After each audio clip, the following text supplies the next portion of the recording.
On vous souhaite la bienvenue à ericlatour.com. Dans quelques instants, on va parler de la Commission scolaire des Hautes-Rivières qui déposait son rapport de la dernière année, la saison scolaire 2012-2013, mais aussi c'est un peu l'aboutissement du plan stratégique des 5 dernières années avec des statistiques quand même assez intéressantes. Bref, on va faire le tour de la question avec le directeur général adjoint de la Commission scolaire, M. Lafortune. Mais d'abord, parlons des textos et du cellulaire au volant. Actuellement, il y a plusieurs corps de police au Québec qui font vraiment des offensives. C'est le cas ici sur le territoire de Saint-Jean-sur-Richelieu, où on a commencé bien sûr à faire des opérations. On communique, on diffuse également beaucoup d'informations, mais ultimement, il va y avoir de la répression. Et n'oubliez pas que si vous faites prendre, c'est 120 $ d'amende et surtout 3 points d'inaptitude. Donc ça fait mal, surtout si vous n'en avez pas beaucoup au compteur. Bref, on va faire le tour de la question immédiatement avec le directeur adjoint de la police de Saint-Jean-sur-Richelieu, André Fortier.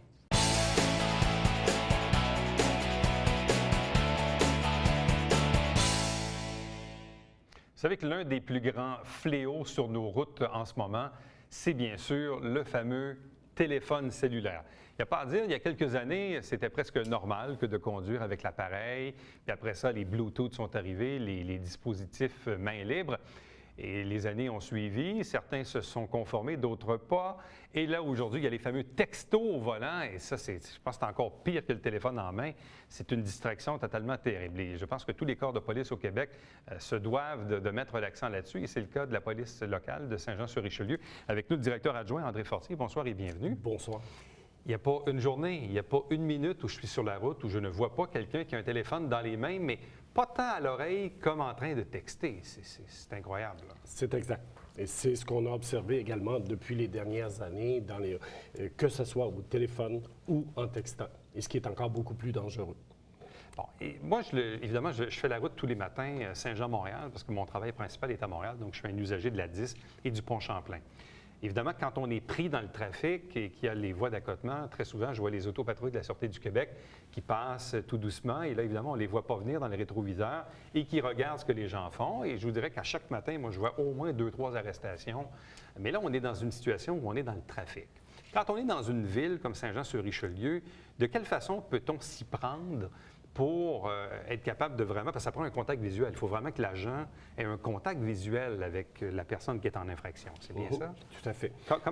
Comment on peut s'y prendre? Bien, il y a différentes techniques opérationnelles, excusez-moi, différentes techniques opérationnelles où je n'entrerai pas nécessairement dans le détail, mais l'objectif est de regarder, de constater que l'individu ou la personne parle au cellulaire ou qu'elle texte à partir de son véhicule. Que le véhicule soit arrêté dans la circulation ou non, ça n'a pas d'importance.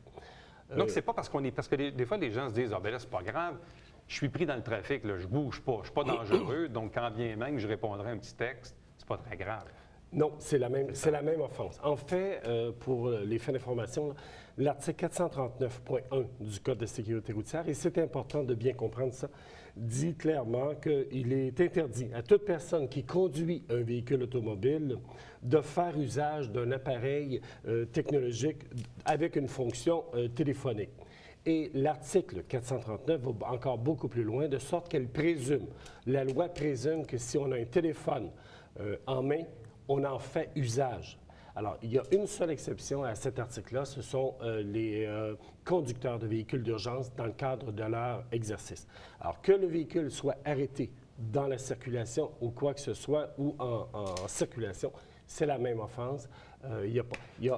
Quand vous dites les conducteurs de véhicules d'urgence, donc bien sûr, ça inclut les policiers et les pompiers, là, et les ambulanciers. Exact. Parce que ça m'est arrivé de façon occasionnelle de dire, l'autre jour, je suis passé, j'ai vu un policier qui était au volant et qui parlait avec son cellulaire. Et là, les gens se disent, pourquoi le policier a le droit puis moi, je n'ai pas le droit? Pourquoi lui, c'est moins dangereux que moi, je le suis? Okay. Je ne sais pas c'est quoi la réponse, là, okay. Mais... C'est la raison pour laquelle que je le mentionne, parce que justement, les gens se posent la question. La loi est ainsi faite. Je vous dirais que comme dirigeant d'un service de police, par contre, on ne favorise pas ces communications-là. Alors donc, la majorité des communications, comme ici à Saint-Jean, se font via ordinateur, via ordinateur véhiculaire. Donc, on ne favorise pas non plus les communications. Parce qu'à la limite, un policier a quand même beaucoup de distractions dans son véhicule. Tout à fait. Parce qu'il a surtout quand il patrouille seul, ils ont l'écran ici, il y a le système de communication, même à la limite le cellulaire. Donc, même un policier lui-même a beaucoup de distractions dans son véhicule. Oui, et pour la force des choses, par la force des choses, et je vous dirais qu'on vérifie ces éléments-là dans le cadre si un policier est impliqué dans un accident, justement.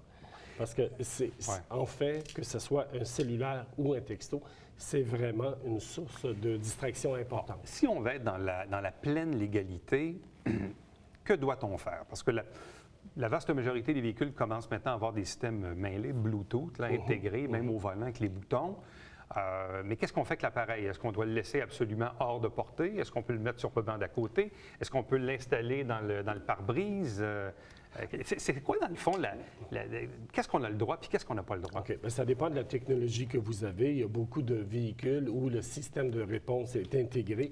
Mais là encore, il faut faire attention. Il y a une source de distraction puisque souvent, on doit peser sur décrocher ou quoi que ce soit. C'est sûr. Alors, on ne manipule pas l'appareil. Il faut appuyer en quelque part. Il y a quelque chose. Donc, à faire attention, même si l'article ne l'interdit pas. Le Code de sécurité routière ne l'interdit pas. Le Code de sécurité routière dit avoir en main un appareil muni d'une fonction téléphonique. Alors, c'est ce concept-là, soit pour téléphoner ou texter. Okay. Donc, ça veut dire, puis je prends mon propre exemple. Bon, généralement, quand je suis en voiture, je reçois des appels, mais il peut y arriver que je dois faire un appel. Oui. Et vous le savez, parfois, dans mon auto, je vais donner un exemple. Je vais dire, je ne sais pas moi, appeler André Fortier. Ça, bon, une fois sur deux, ça marche, mais il y a une fois sur deux que ça ne marche pas parce que le système, il détecte un autre nom. Et puis là, dans le fond, j'ai comme presque pas le choix de le faire manuellement. Si je l'ai dans ma liste de favoris, puis que le téléphone est accroché dans le pare-brise, je prends mon doigt, puis là, je le fais. Là, je suis correct, là, je ne l'ai pas dans la main. Bien, c'est une extension. C'est une extension. Je ne sais pas, là, je vous pose la question. Il faut vraiment... L'objectif à l'intérieur de ça, c'est d'éliminer les sources de distraction et réduire autant le nombre d'accidents qui, dans bien des cas, causent des blessés. Alors, la première des choses, la première des recommandations qu'on donne, c'est de prendre l'habitude de gérer différemment le téléphone cellulaire ou le texto, parce que c'est la même chose. Soit d'abord et avant tout, en fermant l'appareil. Si vous êtes seul dans le véhicule, de fermer l'appareil tout simplement ou de s'abonner justement à mode de conduite. C'est une application qui est gratuite de la SAC qui gère pour vous les appels et les textos. Mais si vous êtes deux personnes... J'ouvre une parenthèse parce que cette application-là, à moins que ça ait changé, elle n'était disponible que pour les téléphones ayant la plateforme Android. Elle ne l'était pas pour les Apple de ce monde. Merci de la précision. C'est encore le cas? C'est encore le cas. Okay, bon. Pour les BlackBerry, ça ne fonctionne pas et tous les iPhones, ça ne fonctionne pas. Mais au moins, ça fonctionne pour ça. Si vous êtes, exemple, 2 ou 3 personnes, la meilleure des façons, c'est de demander à la personne qui vous accompagne de gérer vos communications, de répondre au téléphone ou d'envoyer les textos à ce moment-là, de sorte que vous allez concentrer votre attention sur la conduite, puisque, dépendamment de la vitesse, on parcourt une très grande distance en peu de temps. L'autre élément, c'est si jamais on est pris pour faire un appel sur la route, à ce moment-là, c'est de se ranger dans un terrain de stationnement et de loger l'appel à ce moment-là. Attention quand je dis ça, puisqu'on sait qu'il y a une autre réglementation qui dit lorsque vous circulez sur une route dont la vitesse est 70 km et plus, vous n'avez pas le droit de vous stationner en bordure de la route. Alors donc, il ne faut pas faire attention. Alors, le meilleur élément, comme en ville, pour reprendre votre expression, c'est de s'arrêter complètement, de se stationner, de fermer le moteur tout simplement, ou de se garer dans un terrain de stationnement. Ce qui est assez terrible, c'est que les gens pensent qu'on ne les voit pas, mais comme je vous dis, moi, chaque matin, je les vois. Parfois, les gens, ils les mettent ici. Tout à fait. Là, ils conduisent, puis là, ils font ça de même. Ils sont comme ça constamment. Fait que là, je ne sais pas pourquoi ils regardent à terre. Là, on sait très bien qu'il y a un cellulaire. On ne voit pas que c'est un cellulaire. Ils ne l'ont pas dans les mains, mais ils le regardent. C'est la raison pour laquelle il y a différents services de police qui utilisent différentes technologies. J'ai déjà vu comme à Sherbrooke un reportage où on louait des pick-up. Des pick-up pour être un peu plus haut. C'est ça. Alors, il y a des stratégies à pied, en véhicule de police, en moto, avec d'autres véhicules. Alors, il y a différentes stratégies. Bon, ici, à Saint-Jean-sur-Richelieu, parce que là, il y a une vaste offensive. Tout à fait. Évidemment, vous transmettez de l'information, mais ultimement, il faut parfois y aller vers la répression. Est-ce que vous avez déjà commencé à émettre des constats d'infraction? Je vous dirais que pour 2014, c'est une des priorités. Alors, on l'affiche même, et la communication, la série d'informations et de sensibilisation qu'on veut faire au grand public, c'est clair, le sujet le porte. c'est cellulaire au volant, tolérance zéro. On veut en arriver là. Avant d'arriver à cet élément-là, il y aura plusieurs séances d'information, transmission via médias et ainsi de suite. Et inévitablement, à ça, il y a des opérations de répression pour contrer les gens, pour maximiser, pour atteindre notre objectif. Il y a déjà eu, l'an passé, il y avait déjà des opérations. Exemple, ici, en Montérégie, ce qu'on appelle l'opération Frein, il y avait des activités où l'ensemble des services de police, à une date fixe, se donnent comme objectif de contrer les cellulaires au volant ou les textos. Alors, donc, ici, oui, une campagne d'information sur les 5 premiers mois de l'année pour informer adéquatement qu'est-ce que le citoyen a le droit de faire et ne pas faire. On ira avec des affiches, des dépliants. On a même loué des espaces sur les autobus municipaux. Donc, il y aura un lancement en avril, mais c'est sûr qu'à chaque mois, il y aura des opérations de répression sur l'ensemble du territoire de Saint-Jean. Bon, une infraction, c'est combien? Puis est-ce que ça enlève des points aussi? Exact. C'est 120 et 3 points de démérite. 3 points. 3 points. Alors, pour démontrer, et le fait qu'il y ait 3 points de démérite, ça démontre justement l'importance et les dommages qui peuvent être associés à ça. Bon, vous me disiez avant l'entrevue, donc ici en Montérégie, les statistiques ne sont pas très reluisantes. On n'a pas une très bonne note. Non, je vous dirais, et d'ailleurs, les statistiques, les compilations de la Société de l'assurance automobile du Québec fait que la Montérégie se situe dans les 3 premiers rangs, les 3 premiers niveaux de là où on a une plus grande distraction au volant. Alors, donc, la Société d'assurance automobile du Québec a fait différents comptages et pour en arriver à ces statistiques. Comptage qu'on va reprendre également pour Saint-Jean. Prenons l'exemple, je ne sais pas, quand vous faites votre rapport annuel, puis vous dites, bon, cette année, on a eu, je ne sais pas, je dis un chiffre, là, disons 412 accidents sur le territoire. Est-ce que vous êtes capable de savoir, parmi tous les accidents que vous avez eus, il y en a combien là-dedans qui ont été vraiment causés par une distraction en lien avec le cellulaire? Je vous dirais qu'on est capable de le savoir jusqu'à un certain point. En toute honnêteté, jusqu'à un certain point. Puisque dans les années passées, on n'attardait pas nécessairement on ne cherchait pas à trouver exactement est-ce que c'était causé par une distraction par cellulaire ou autre. Là. Alors, mais effectivement, on est capable. Et dans le cadre de Saint-Jean-sur-Richelieu, comme je vous disais, on va faire un comptage durant la période de sensibilisation avec les gens, en collaboration avec et le ministère et voire même des étudiants du cégep ici de Saint-Jean, où dans le cadre de ce comptage-là, on va remettre des dépliants de sensibilisation aux gens. On va en faire un en avril et un en novembre pour mesurer est-ce qu'on a apporté un changement. Est-ce qu'on a réussi à changer des comportements d'individus pour adopter davantage des comportements sécuritaires. M. Fortier, merci beaucoup. Merci, au plaisir.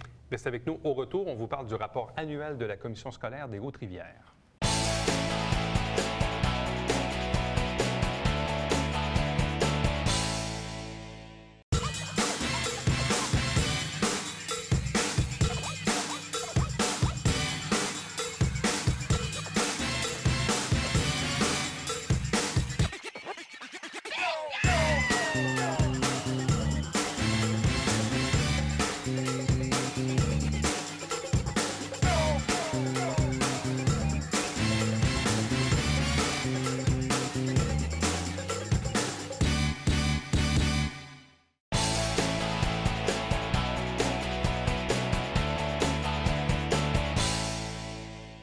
Parlons maintenant du monde scolaire, de la Commission scolaire des Hautes-Rivières qui dépose son rapport annuel pour l'exercice 2012-2013. Avec nous pour en parler, le directeur général adjoint François Lafortune. Bonsoir et bienvenue. Bonsoir.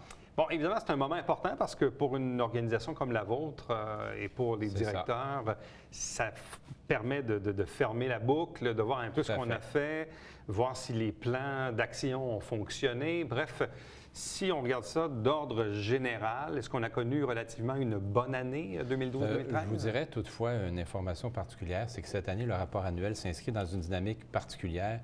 Il s'inscrit à la fin d'un plan stratégique de 5 ans. Ouais. Donc, le rapport annuel, c'est le rapport des 5 dernières années du travail fait à la commission scolaire cette année, puisqu'on va être en élaboration d'un prochain plan au cours des prochains mois. Donc, les résultats qui sont établis font le point par rapport aux 5 dernières années, effectivement. Bon. Et est-ce que la planification stratégique des 5 dernières années, est-ce qu'on avait décidé il y a 5 ans, et les plans d'action qu'on a mis en œuvre, est-ce que finalement, ça a fini par pays? Je vous dirais que globalement, oui, tout à fait.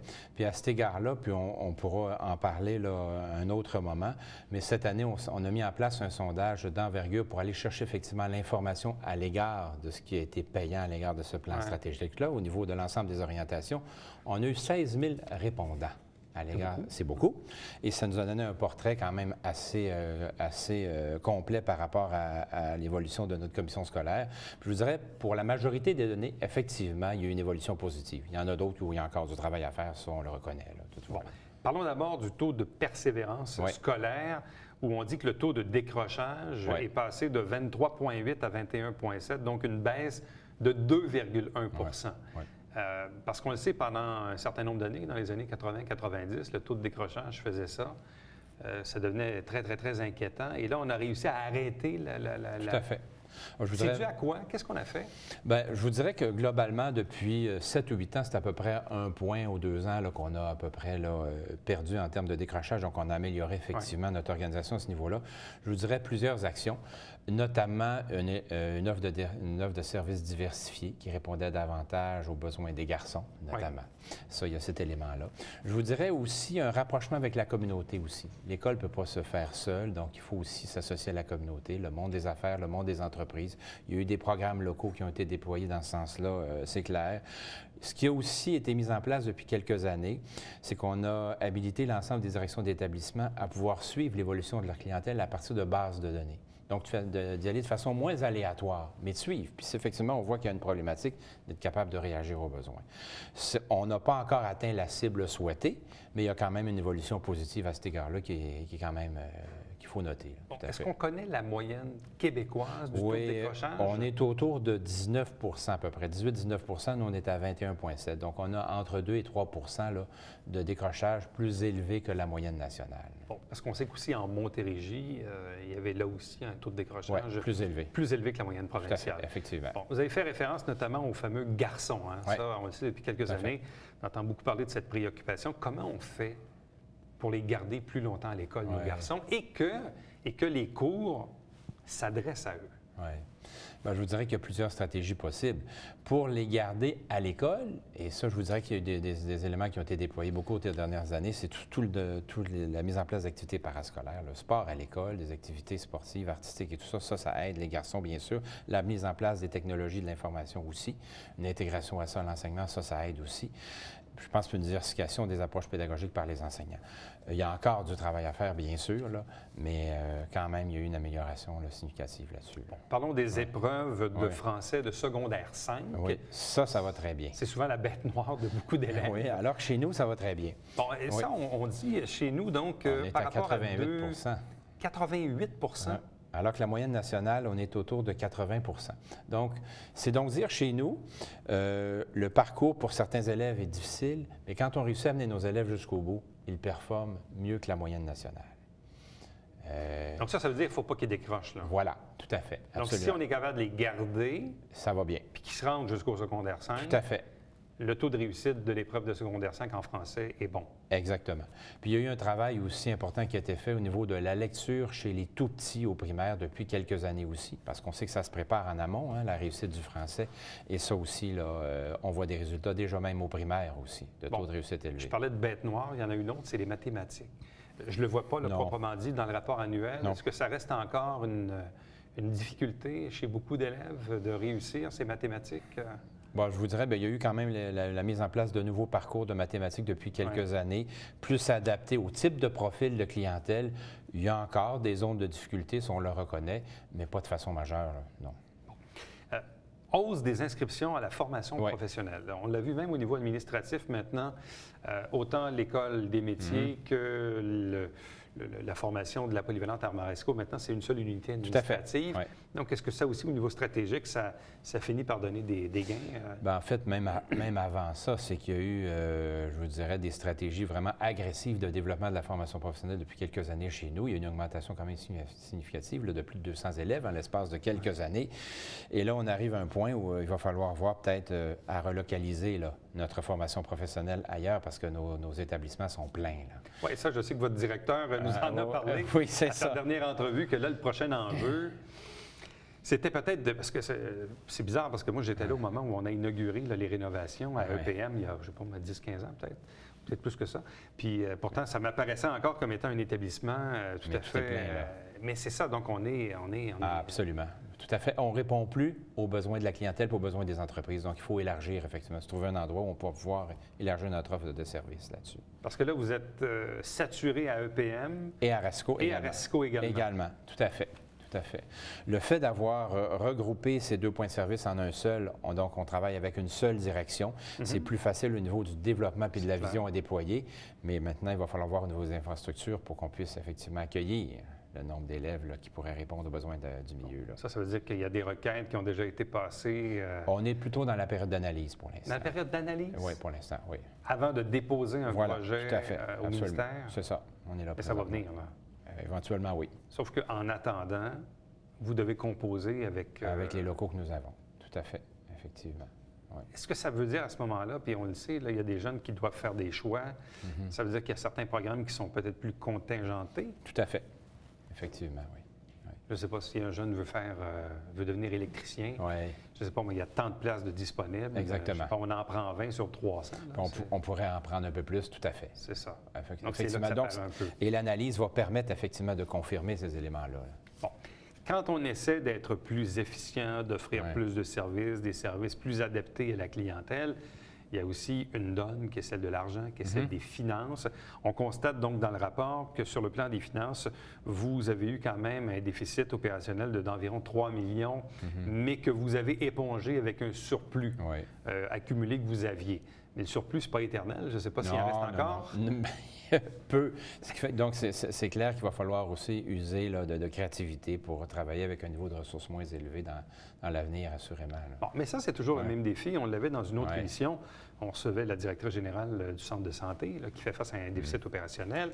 On se dit, on a un accroissement démographique. Là, vous avez quoi, 18 000 élèves à peu près? À peu près. Vous désirez offrir des services. On veut que les garçons restent à l'école.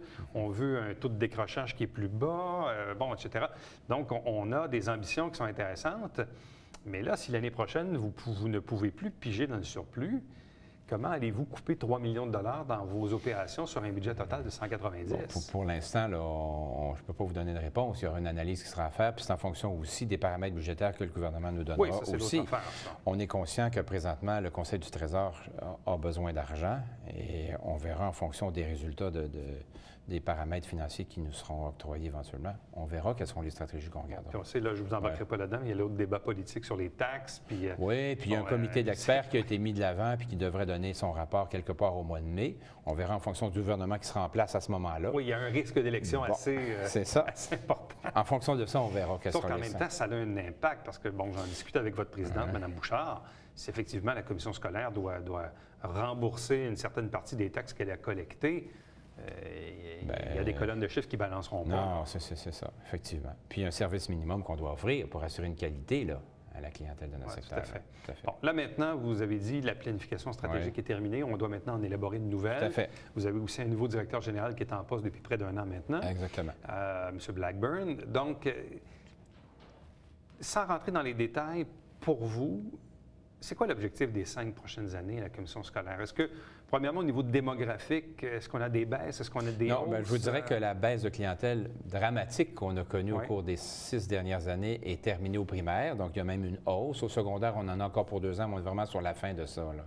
Je vous dirais que nos défis, on parlait de persévérance scolaire, de diplomation, c'est d'augmenter effectivement le taux de diplomation puis d'augmenter le taux de persévérance. Ça, c'est un défi majeur. Mais il n'y aura pas un accroissement de la clientèle? Les prévisions? Oui, un accroissement qui va s'échelonner sur quelques années, là, mais là, au moins la décroissance est terminée, effectivement. Bon. La croissance, par contre, ça apporte d'autres défis, hein. Effectivement. Il y a quelques années, je vous avais rencontré parce qu'on avait opérationnalisé un redécoupage de nos bassins géographiques parce qu'on appréhendait effectivement cette augmentation de clientèle-là. Sinon, on aurait transféré des centaines et des centaines d'élèves, ce qui n'a pas lieu parce qu'effectivement, il a fallu organiser notre clientèle. Ça peut amener ça. L'augmentation en formation professionnelle, on en a parlé tout à l'heure, effectivement. Ça nous amènera peut-être au dépôt d'une demande au ministère d'un nouveau bâtiment.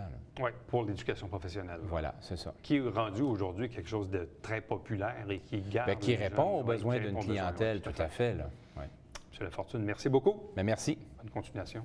Restez avec nous. Au retour, le Babillard quotidien.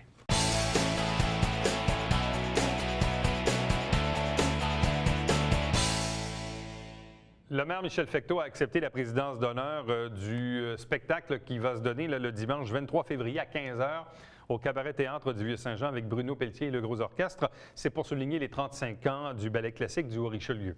À chaque semaine, on vous présente des extraits du Conseil de ville. Vous avez le nom de l'émission, vous avez la grille horaire et l'émission se retrouve également sur notre site Internet. À chaque semaine, c'est le Télébingo. 3 500 $ en prix, donne notamment 2 000 pour la carte pleine. Il y a 35 dépositaires sur le territoire des 2 MRC pour acheter vos livrets. Pour connaître la liste, vous allez sur notre site Internet ou vous téléphonez ici. C'est le dimanche matin à 9h30 en direct au câble 9. Télévision du Richelieu, vous avez nos coordonnées, 145 rue Richelieu, en plein cœur du Vieux-Saint-Jean. Pour me joindre directement par courriel, ericlatour@commercial-tvhr9.com. Vous pouvez voir notre site Internet également. Toutes les émissions s'y retrouvent. Évidemment, vous pouvez les retrouver en capsule YouTube pour pouvoir les visionner sur vos appareils mobiles, notamment vos appareils Apple. C'est compatible. Vous pouvez également nous suivre sur Facebook et sur Twitter. Et l'émission que vous regardez est diffusée à tous les jours de la semaine et notamment en rappel, les 10 entrevues, les 5 émissions le dimanche entre 16 et 18h30. À demain. Bye bye.